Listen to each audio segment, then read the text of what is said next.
What's up, guys? Welcome back to the Planet Soccer Show, the final episode of 2022. I'm Reed here with my guy Dylan. Big day for me.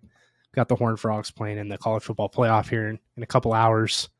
But like I said, we're going to record our final episode of 2022, go through accolades, kind of a year in review type of deal. It's been a big year for us. Big first year for us on the show. Yeah, biggest one yet. Blew last year out of the water for sure. Dylan, we started this. I think the channel was created in May 2022. How have we done since May? It's been looking good. This is I think our 27th YouTube video. We had some strictly to Spotify originally, some that haven't made it to Spotify lately, but we've had 26 going on 27 videos now. We have almost 11,500 views on those 26, which is phenomenal. I think in some aspects it's exceeded expectations. It's kind of funny. We'll have some with high views, some with low views, but I've had a really good time starting this off with you. I think it was a phenomenal World Cup. I think we're in store for a exciting Champions League next year, maybe an exciting Premier League. As we record this, Arsenal's up 4-1 in the 77th minute on Brighton, 7 points clear of City, which I don't think anybody saw coming, especially it being Arsenal. I think people would have picked Liverpool and Spurs if anybody, but it's been a really fun year. I'm glad we've started this. It's starting to gain some traction after a pretty slow first couple of months, but we appreciate everybody who's checked us out thus far and been on this journey, and hopefully continue on this journey with our main goal being that World Cup in North America, as we've talked about a couple times. So I think we're definitely on the road. It's been a lot of fun and excited to keep it rolling. Yeah, for sure. So I think in this episode we just kind of go. Sorry, I'm trying to fix my mic level. I got my dog literally screaming in the background. I don't know if you can hear that. Good. I can't. Okay.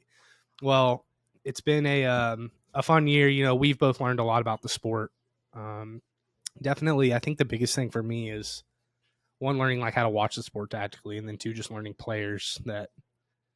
I mean, I didn't know a whole lot of them before I started watching the sport. I knew the big names, obviously, but you've just got so many. You know, we've said it before. So many leagues, so many players. You know, the teams like Napoli this year that have just come out of nowhere, and guys on that team, and then you got the Real Madrids of the world, but then you got the Ajaxes of the world that I didn't know much about before I started watching the sport. So I don't know if our accolades for this year will cover that deep into Europe as far as like the teams go. It'll probably strictly stay kind of cream of the crop, because you know, when you're cream of the crop, then you win awards. But we're going to talk about our team of the year, players of the year, coach of the year, young player story. So a bunch of different things. Do you, Dylan, want to go? Let's have you lead the accolades, and you can pick what order we go in. All right. Yeah. Let's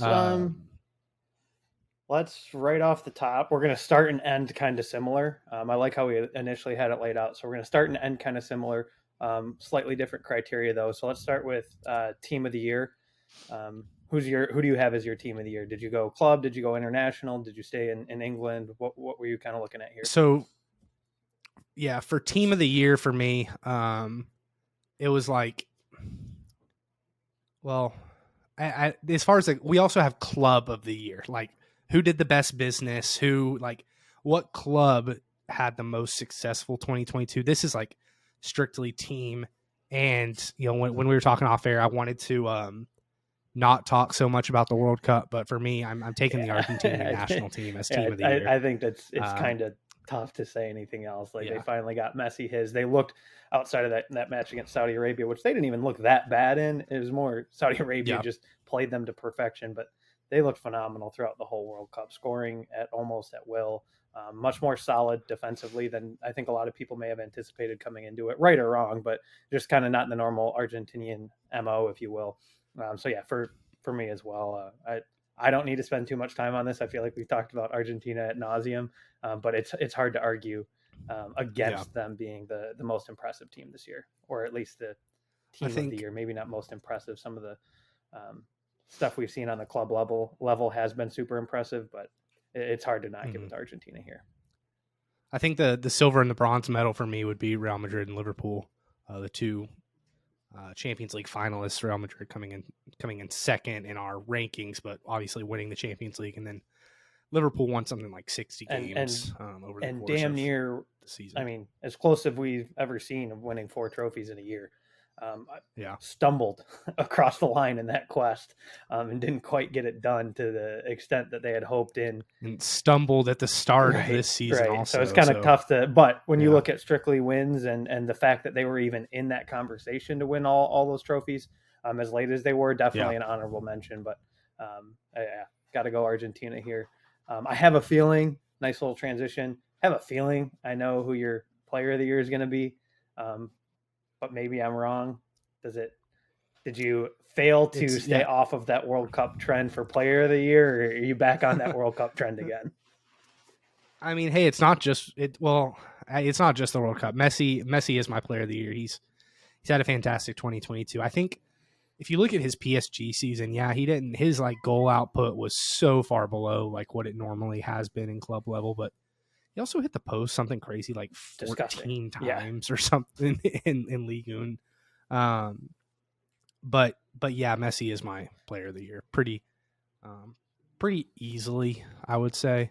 Yeah, he solidified being the player of his generation, if it wasn't already solidified. In my opinion, it's been a case closed for a little while now, but certainly solidified that for a lot of people, solidified as the best of all time. I hesitate to go there. Recently, we had Pele passed away, as I would assume all of our listeners know. And for me, even prior to his passing, so this isn't just rose-colored glasses trying to speak nicely on the recently deceased, but like for me, he's still the best player of all time. But I don't hate people that make Messi as their argument for best of all time. I get it. For me, it's just not quite there off of everything Pele did, not only accolades wise, but just how he changed the game. Pele is still my best of all time, but this year alone, I mean, Messi for sure for me. I think Benzema could have made a solid argument for this if he would have been healthy in the World Cup, just based off of his success at Real Madrid and winning Ballon d'Or and winning leading the team to the Champions League title. So he's my honorable mention here, but it's Messi. It was going to be Messi if he won, and he came through. So yeah, that's a pretty straightforward one again. Hopefully this episode isn't just both of us agreeing on everything. And I think one we might not necessarily agree on is Young Player of the Year. Who do you have there for Young Player of the Year? So it depends on just like what criteria we're going off of. What age is the biggest thing with a certain someone? So I had it like U23, which I think that's what the Premier League does. Is that right? It used to be U23. I think they dropped it a year possibly, or they just changed the cutoff date. I think Phil Foden kind of caused some rule changes when he would have been eligible to win a third. I think they kind of changed it a little. So yeah, it depends. If you go, I think FIFA uses U21 for the Copa Trophy. I think they use U22 in the World Cup. Premier League, I think, uses 23. So it's kind of tough. We're not an official awards person. There's no trophy for this, so we didn't have official criteria. So for argument's sake, we can use U23 if you'd like. I didn't look at it that way. I have a feeling where this is going. I'll give you three for like each age bracket. So I'll give you Haaland for an age 22 player. I'll give you Vinicius Jr. for an age 21 player, and then Jude Bellingham for a U20 player. I think he just turned 20. And the most every trophy cutoff age for this is whatever you are on July 1. So yeah, Bellingham at that time would have qualified for a U20. I went with Bellingham because I didn't know what our criteria was going to be. But I think Haaland is obviously a very sound choice if we're expanding out that far. Probably the best choice if we're expanding out that far. But for me, Bellingham, for whatever reason, he had seemed previously like one of those guys that had all of the talent in the world. But for me personally, whatever reason, I was worried he wasn't going to quite live up to his hype. And I thought a lot of that was going to show through in the world, had potential to show through in the World Cup. but if you watched any or all of England's games, he was the catalyst for that team. And without him, that team would have struggled mightily, I think. And seeing a player of that age on that stage playing, frankly, much better competition than he sees week in, week out on Bundesliga kind of answered some of those questions for a lot of people that once he gets to a better league, because it is inevitable, how he would react to that higher performance. So I don't love having a Bundesliga player as my like young player or player of the year, because there is like that stereotype around the league that if you're one of the top 3 teams, it's pretty easy for you to put up numbers, and he certainly always has. But for me, it was the World Cup performance kind of put him over the edge, because he was remarkable in the World Cup and certainly one of England's best players. So for me, I went with Bellingham. But if we are expanding, Haaland is a slam dunk, no brainer, I think, after the performance he's put forward in this first half of the Premier League season. Yeah, I've just never really watched Bellingham play until his select games here and there in the Champions League and then in the World Cup, obviously. So I never really gotten introduced to him quite as much. Last year, Dortmund was one of my favorite bet teams. They have a lot of 9 a.m. Sunday games, and the Premier League is normally a little bit more dull on Sunday. So I would watch a bit of Dortmund, and I've always been impressed with him in that league. But stepping up at the World Cup to the level that he did was special, and for me, warranted young player of the year. Fair enough. I won't argue with that. Let's kind of move on to, we'll stay with kind of the more general ones for now. Who was your coach of the year? Who for, whether it be international or domestic or European, who was kind of the coaching performance that stood out the most to you this 2022 calendar year? Scaloni. I mean, are we going to be the same on that? No, not at all. I don't know how. All right, finally, we can have a discussion. I don't know how it's not Eddie Howe. Biasy aside, money spent in the window aside. What has he done? Y'all are sitting in third, but he took a team you finished like 13th? At the start of 2022, this team was in relegation zone. And now this team is third in the Premier League. Million. And what, spent like 120 million in January. And where are all of those in January? Sure. So Chris Wood was 25 million, sits on the bench when Callum's healthy. So there's 25 million. Isak has played 3 games for Newcastle. There goes that money. So like we're talking about money spent on Trippier and money spent on Bruno and money spent on, I'll give you Nick Pope because I like Dubravka, but I mean, Nick Pope's been a class. Okay, so you just named me y'all's 3 best players. Okay, and what has he done with Miguel Almiron? What has he done with Miguel Almiron? Almiron has 9 goals in the Premier League just this season. Oh, Miguel Almiron. Almiron's been phenomenal and was next to nothing. Okay, sure. But Dylan, hold on. Pause. Dylan, pause. I'm a Spurs fan. I get relentless shit about if you don't win anything, you don't mean anything in this sport. Eddie Howe did not win anything, and he hasn't. I don't think that makes you, oh boy, Brighton, 3-4, coming back. But I don't think for an accolade, like for me, it who had the most impressive performance? What did Scaloni do that was impressive in and of itself? Like if you don't want to talk about, if you want to take transfers into account, like probably the top 3 most expensive side in the world, right? I mean, so if we're Argentina, probably maybe not top 3, top 5. No, not even close. 5. They're like number 7. I don't think they're top 5. England, France, Brazil, Germany, Spain, maybe Argentina, Spain. Probably, yeah, they're like 7th, I think.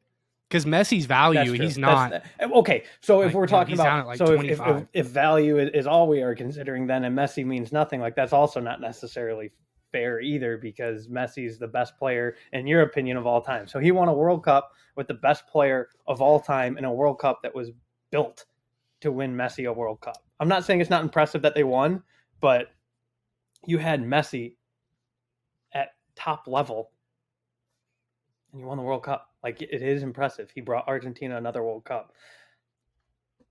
Messi on his own, though, doesn't outclass Didier Deschamps' France team. No, but he also isn't on his own. We've talked about how this is the best Argentinian side all around we've seen in 30 years, 40 years. But they still weren't as good as France. And France underperformed the whole tournament. This was not the best French team we saw in the finals. It just wasn't. Like, literally the whole tournament, Eddie Howe, they underperformed. I get your Eddie Howe shout, and I do. But he's not even second on my list. Who? It's the guy that won the Champions League. You gotta win. You gotta win. Who's the most expensive team in the world? Okay, so Dylan, we can't fault the coaches for winning with expensive teams. We can fault them if they don't. No. You just were doing the same thing to Eddie, though. You were saying, well, he brought in a bunch of players. So if we discount Eddie for the money they spent, we should discount Real for the money they spend. I didn't discount Eddie for the money that he spent, though. I'm just stating the fact that he did. Right. They did spend that much. And so did Real. Fair and enough. Argentina. We'll agree to disagree on this one. I just think the performance that Newcastle has put forward since he's come on is incredible. We hadn't seen ever in the history of the Premier League a team avoid relegation from where Newcastle was at when he took the helm. Never seen it. Not only has he avoided relegation, he's now has this team in a Champions League spot. And yes, he has to finish it out. The season isn't over. But if we're talking January 1 to December 31, I haven't seen a coach put a more impressive performance together. I haven't. It's amazing. Okay. And yes, I'm biased. Like, it's quite obvious the biases, but I think there's only one other argument you can make, and I respect the Scaloni argument because they aren't France, they aren't Brazil. So I totally understand that argument. I can live with that one, but that's the only other option I can live with against Eddie Howe, in my opinion, on this one, because he's just been. What he's done is historic. All right, so breaking news. Newcastle fan thinks Eddie Howe has been the 2022 Coach of the Year. Help me out, Newcastle supporters. Comment all over this and back me up, please. Don't roast me, other clubs. All right. We'll kind of continue in the team aspect, and we'll start in the very back. Who do you have as your best goalkeeper for this? This one was really hard for me. I struggled mightily with this because the first name that popped out to me, it was a first half performance, and then some of the other names that popped out at me, had glaring weaknesses in the season. So this one was. Dylan's gonna go Nick Pope on this one, folks. Listen, what Nick? No, I'm kidding. What Nick Pope has done? I mean, he's been phenomenal, but he couldn't even start for England. Like, I'm not that delusional of a Newcastle fan. But who did you have here? So this one is where I can't wear my World Cup goggles the whole time. And I just think, Thibaut Courtois, he had the best single performance in a game, I think, of anybody in this year, maybe other than like Szczesny or something in whatever Poland game that was where he was standing on his head. But as far as winning something, and then really, I wouldn't fault him for Belgium's struggles in the World Cup. I mean, they were just a pile of smoking, steaming, inflamed garbage all around. Courtois, Alisson had a really good year. I think he had a good World Cup. I think he had one really poor mistake, if I'm remembering that correctly, in the World Cup. But probably all around the most solid keeper in the world in 2022. But it's hard to not give it to Courtois. After that Champions League run, I think. Yeah. So full disclosure, I also picked Courtois mainly because of his performance, really solely because of his performance in the knockout stage of Champions League. When you look at his stats as a whole, if you will, from the 21-22 UCL, he didn't have necessarily the most impressive performance in group stage, but I think solely based on the performance he had when looking at the knockout stage was phenomenal. I think he had 6 saves in the round of 16 loss to PSG.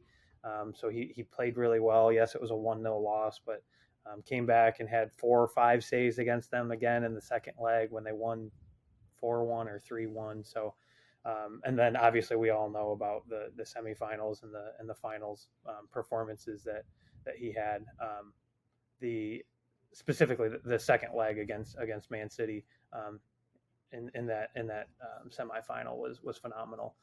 It was a spot that Real was written off by most people, but the performance he put forward against, I know Man City wasn't on the road to 4 trophies, but I think Man City may have been last year's Man City may have been one of the more impressive club teams I've seen that didn't win a tournament, a Champions League, I should say, trophy. They were extremely impressive, and he performed phenomenally against them in that second leg, 8 or 9 saves, I think, when they needed him most, and then 9 or 10 saves against Liverpool. So specifically his 2022 portion of Champions League was super impressive. It was a performance that I think most people didn't see coming. I think his World Cup certainly made it more of a question mark for me and less of a slam dunk. I agree, though. I don't think his performance specifically was why they struggled in the World Cup, but it was certainly a disappointing Belgium result. So I get why some people might be hesitant, but there was nobody that like completely blew me away. But his first half of this calendar year did blow me away, so gave him the nod there. Yeah. Keeper was tough. I think keeper was really tough. Yeah. So, obviously, Emi Martinez is another shot. I just think he's such a scumbag. Yeah, I just don't like him. I don't like him either. And we had to take off those World Cup glasses for at least a couple of these awards. Yeah. But I say that, and then now I'm moving on to defender. Who do you have for your defender of the year? I wasn't able to take off the World Cup glasses. There are other reasons here, but I wasn't fully able to take off those World Cup glasses, and so mine is somewhat World Cup based. But who did you have here? Mine's World Cup based also, but he's also just a fantastic player at club level, and it's Achraf Hakimi. Cool, not the same guy. I think it's one of those where it's like he's a defender, but is he? But yeah, he is. Like, he was able to pocket whatever winger that was thrown at him, and he's not just an attacking presence going forward. I almost feel like it's a little bit of a cop-out to take a fullback for defender of the year because their roles aren't really even easier defenders to be anymore, and their stats are easier to blow you away with. But I will take Hakimi. Perfect, because I did not take Hakimi, but also was World Cup bias. I went with Gvardiol.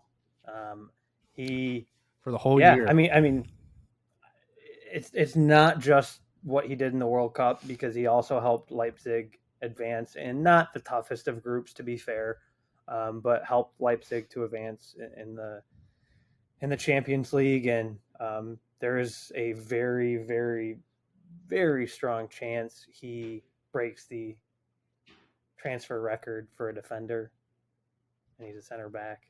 Like, that's just impressive. He's 20. The performance we saw him put on in the World Cup definitely had a lot to do with it for me. But it wasn't just the World Cup. If you watched him in Champions League, he was maybe not equally as impressive, but pretty darn close. He still definitely sticks out on the field. So for me, getting a club like Leipzig to advance out of the group, helping, if not somewhat carrying Croatia at times from that back line to a third place finish, and then the excitement around him going into January transfer window was enough for me. I get it. Like, I don't watch enough of RB Leipzig in April to necessarily know or speak on, but I was incredibly impressed with the performances he had in the World Cup and thus far in the Champions League this second half of the season. Fair enough. I won't give you too much grief on that. I think that's a very World Cup lens glass. Sure. Some other shout out. If we're talking center backs, I think Antonio Rudiger had a fantastic year. He was great with Chelsea. He's been really good with Real Madrid. Don't really know how he did with Germany in the World Cup. I didn't really watch Germany too much. Germany really outpoured. So. They outperformed and the result they ended up getting. You know what I'm saying? Yeah. I will stick with somewhat of a World Cup, somewhat of a not World Cup lens on this next one for midfielder. He's old, but he did it. He won the Champions League again for a fifth time. Uh, Yeah, we he, have the he same took guy here. Croatia to third place in the Yeah. World Cup. It's Luka Modric, and that's bonkers. There are so many elite midfielders in world football right now. Like, it's insane how good the midfield is. And we saw another just incredibly class performance. And not only was he on the Champions League winning team, he made it happen in the quarterfinals against Chelsea with his assist. Like, it wasn't just like, I'm on Real Madrid. This isn't a legacy Right? award Yeah. that we're This giving isn't him. I'm on Real Madrid. I'm on It's an elite team. He came in. They looked bad. He came in and yeah. changed the whole game with a phenomenal assist, and the rest is history, if you will, for how Real finished that. But I mean, yeah, he's old. Yeah, he might not necessarily always be the most electric player anymore, but everything he does is so sound, and the teams he's always on perform so well. And from that position, so much of team success comes from him. It was hard to not give it to him. Yeah, he's a metronome in the midfield for sure. He keeps tempo with every team he's on. And he can provide that spark when a team needs it, just like that outside foot assist against Chelsea. I have Modric also. I mean, like I said, it's not a legacy award. He's got the winning DNA also, and that's so important in midfielders, I feel like, because that's where the difference is really made. You can have two teams with incredible front threes, or a team with an incredible front three playing a team with an incredible back line, and the difference is going to be made in the midfield, and Modric more often than not makes that difference. So I think I probably know your answer for the next one, but we're going to go forward of the year. Who do you have here? I'm guessing we match, but who do you have? I've got Kylian Mbappe. Right. That's not who I have. That's who I originally had, and then I changed it like literally today. It's a pretty World Cup lens, I think. It's also, I don't know. I mean, I feel like I had to give him something. I had to give him something. He's got to split his stats on the front line with Neymar and Messi at PSG.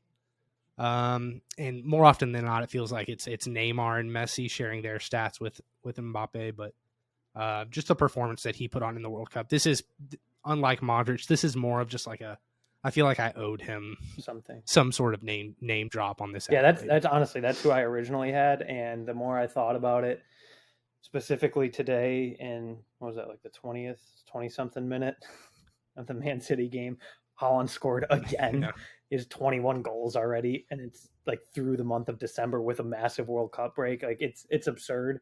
I can't quite comprehend it. I think for fans who have been watching the sport much more in depth than us can probably appreciate it even better than we can. But I saw a stat like in the last 20 years, his goal tally through December would have won the Golden Boot 6 times in the Premier League. And we're through December. Like, it's disgusting the numbers he's putting up in the league that everybody says is the hardest to score in. It's the most elite league. Not that I disagree with them, but like, that is the general consensus around the Premier League. And here he is just making it his bitch, for lack of a better term. And you can say what you will about, is his insertion part of the reason Man City's struggling to win game? Like, we can have those conversations now that they've started to struggle a little, and they're 7 points out of first. Like, I'm open to that discussion, but I'm not open to the discussion that he isn't the best goal scorer in the world. And what more do you need out of a forward than goal scoring? And he provides it time and time again. So it's a little weird that we both had Messi as our player of the year, but not forward. But I think both of us, for the same reason, like, he's more than just a forward. And for you, Mbappe's goal scoring was most impressive. For me, it was Haaland's. But yeah, I think I don't think you can argue outside of those three being the best forward of the year. Like, I think it is a very clear cut first, second, third, however you want to order them. I don't think many people would complain or argue about it, but it's kind of nice that we had something a little different there, at least.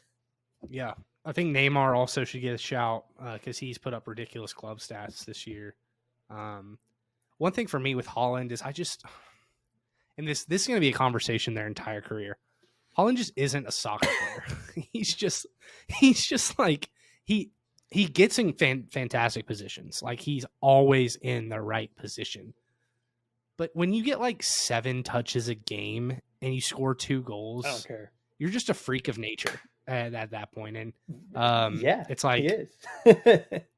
as far as forwards go, I would almost I don't want to compare it to like Ronaldo and Messi because Ronaldo had more of like technical ability on the ball, but a lot of times it felt like his athletic dominance just got him so many goals. And I think that's what Haaland's gonna. That's just a type of media adversity that he might have to face. No doubt. Forward. I think the easiest and quickest rebuttal for me there is go watch Newcastle today versus Leeds. Just infinite number of chances in the box and nobody could finish. So I think sometimes he's so good that he makes it look easy. Like he also has Kevin De Bruyne. Yeah, but still, like a lot of teams are able to create solid buildup and create solid chances. And I think finishing's a lot harder than a lot of people give forwards or attackers credit for. And I think that's why I understand the thought process of how do I give a guy best player at his position who touches the ball 10 times a game. But like, I don't care. You could touch it 2 times a game. If you get 2 goals every game, I don't care how many times you're touching the ball.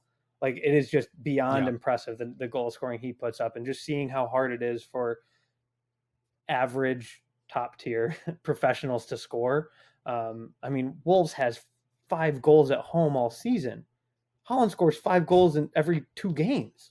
Like it's just out of this world level of finishing, and I get the stance of it's a lot of what's around him, but I mean there have been plenty of other players on that Man City team in years past that didn't even come close to sniffing these numbers. So I get the knock against him. I'll never agree with the knock, but for me, he was purely off of his Premier League performance this year was a clear runaway. All right, fair enough. We'll go back to this last month. What was your best game or best match of the year here? Look, we can say that it was like just last month, but that it's pretty like consensus that that's one of the best sporting events of all time. But and it's the World Cup final. Yeah, it's that and the Rose Bowl in 2006 for me. Was that the Vince Young year, right?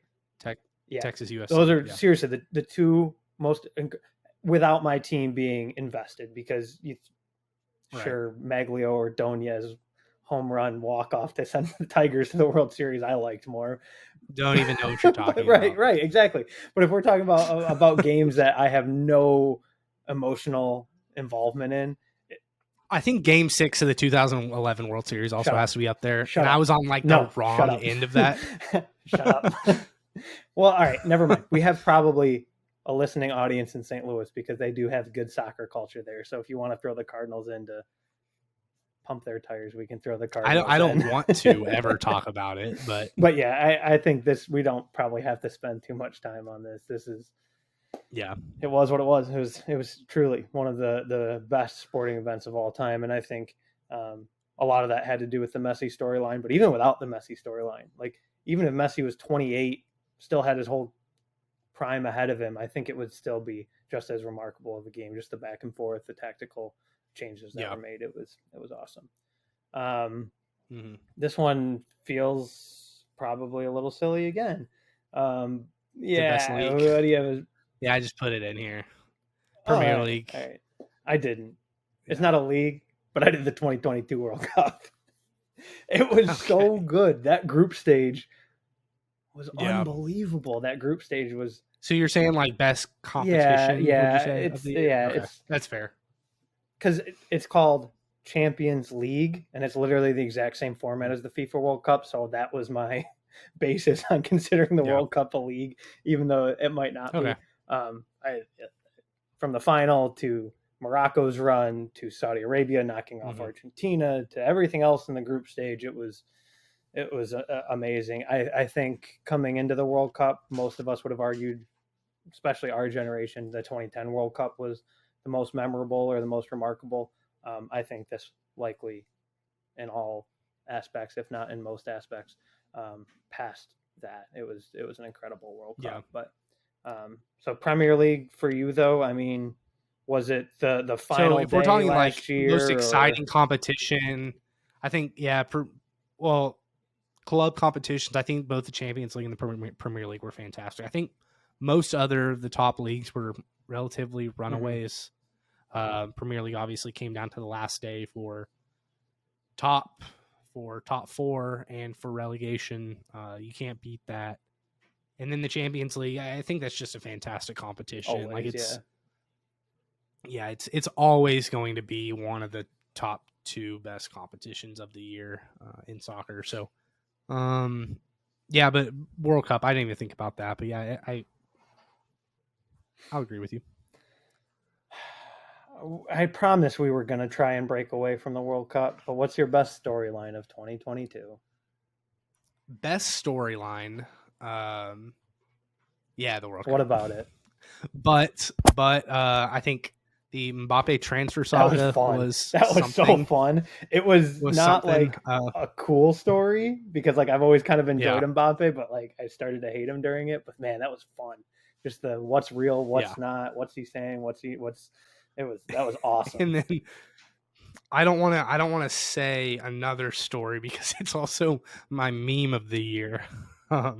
But we'll get into that here. For me, I couldn't get off the World Cup train here. Messi winning a World Cup, I think that's most people's. It's pretty chalk. I think just the World Cup in general. Yeah. Story of the year. Yeah, we could, because like I said in my league of the year, there was just so much that felt super unique about this World Cup. So many upsets that we didn't see. Germany not advancing, like all of Japan's final match day. Like there's so much that was unique that you could certainly throw the whole World Cup. For me, it was Messi finally getting his World Cup.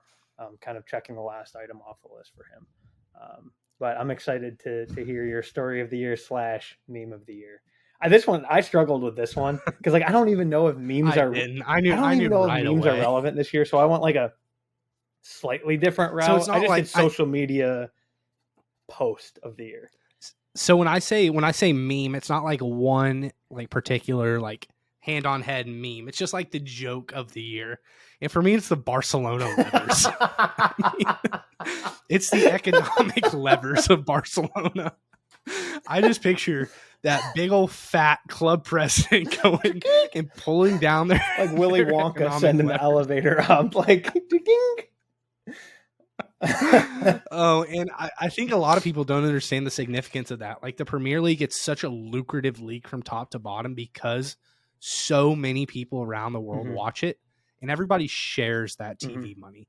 But La Liga, they have like their own right. It's on ESPN Plus, but they have like their own broadcasting like splits essentially to where Barca and Real Madrid far and away make the most money, and then Atletico is the only team that can even come close to competing.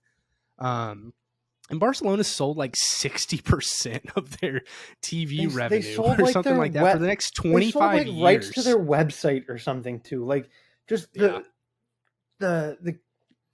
like I mock it, but it's also pretty damn impressive how many different ways they've been able to find revenue streams. Like it's honestly, it's kind of remarkable. It's somewhat it makes a little, little or somewhat. It makes a mockery of the sport and competitiveness, but it was so much fun to follow in the summer. That was that's a good one. That didn't even cross my mind. Is so lame compared to that. It didn't even cross my mind, but that is Barca.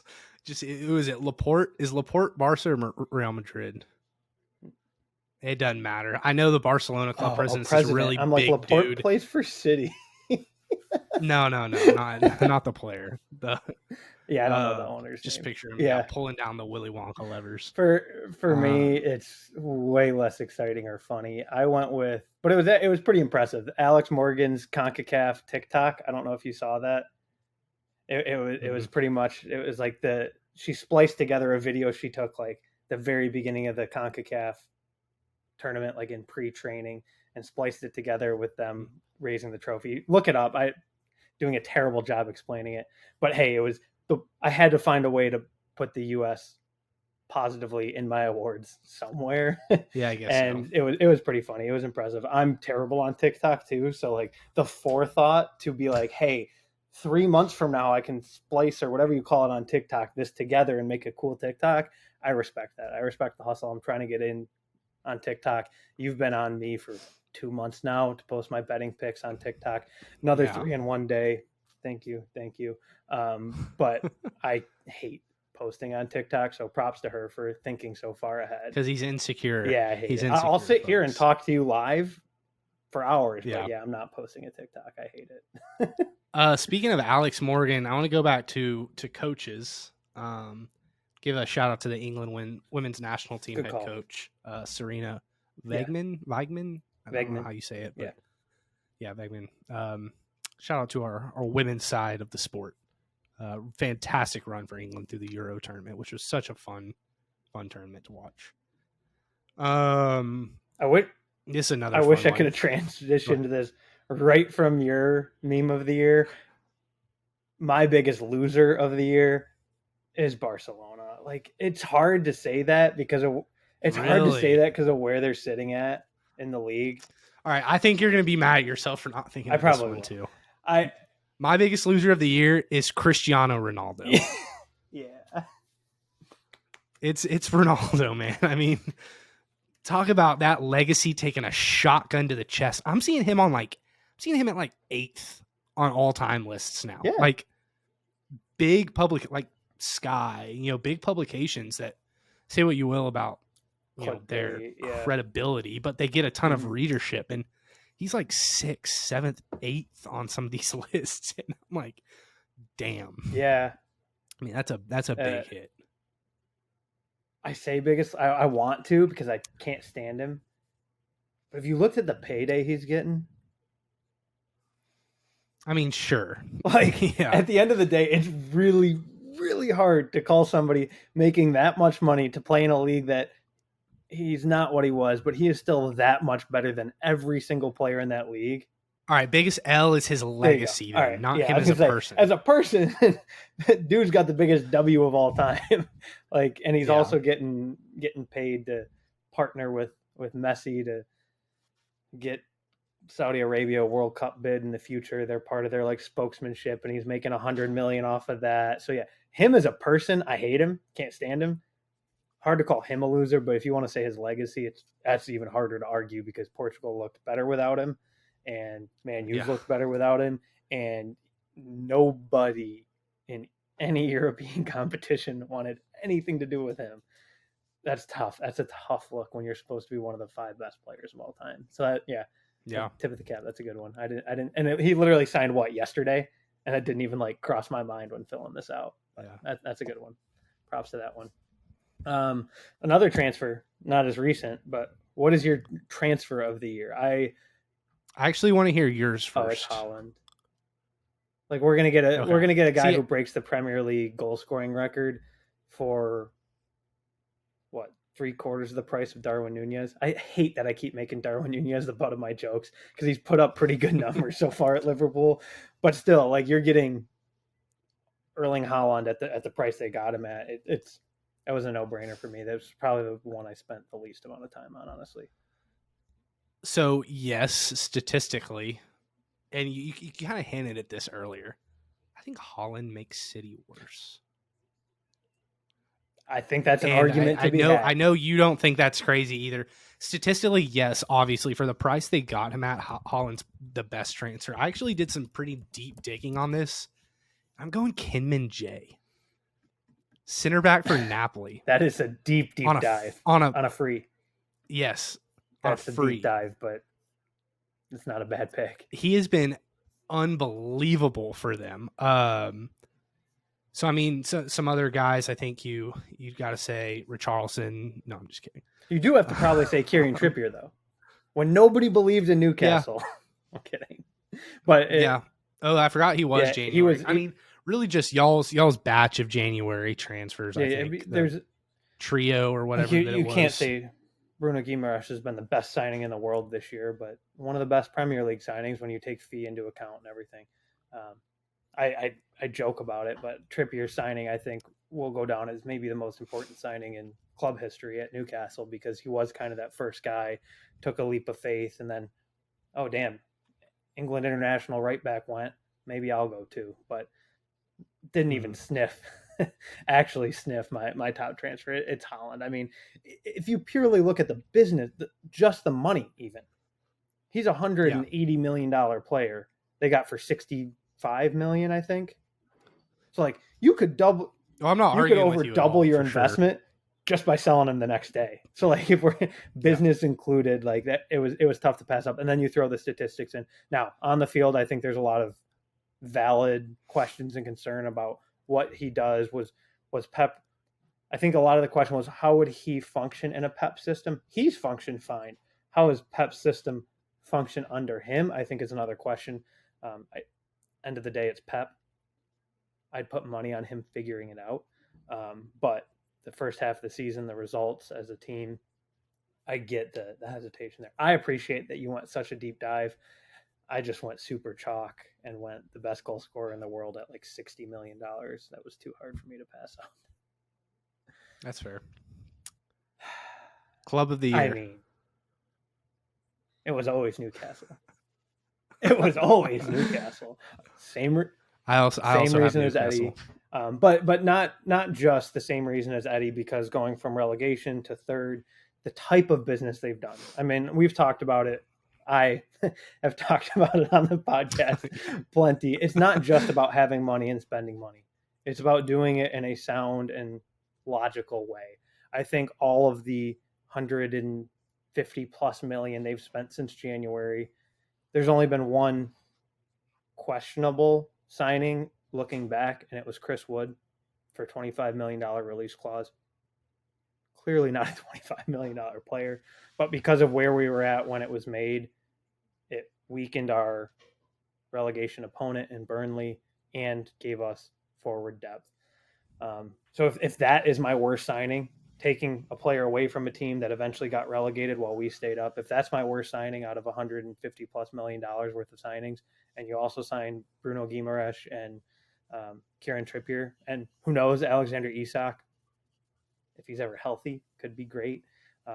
But moreover, just money aside, the fact that you can take any team, I would be hard pressed right now to take, without playing every game, taking Bournemouth, who's not even bottom three right now, with $150 million and turning them into a top 3 side on FIFA.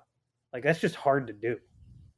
Like, if I'm simulating every game and I'm not playing any games and it's just let the players go do what they do, I'm just handling business, like 150 mil aside, going from 18th to 3rd in a calendar year is extremely impressive. And yeah, the turnaround of a century in the Premier League, almost, without sounding too dramatic, but it probably really is. And money certainly has something to do with that. But hey, props to the club and the fan base and the consortium, and like everybody kind of coming together behind the one thing and making it happen.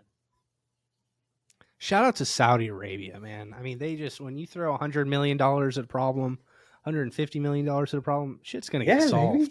Especially with Eddie Howe at the helm. That's why he's coach of the year. But y'all aren't anything when Miguel Almiron's not scoring. I'll tell you that right now. Today was tough. Nobody could finish. Sean Longstaff, I'm going to call Saudi Arabia. I'm just going to call their like embassy in the U.S. and be like, hey, listen here. I need a new center mid because Sean Longstaff is garbage. If we're spending $200 million in a year and a half of transfers, I need Sean Longstaff out of my starting lineup. But it's been a fun ride. I'm happy for you.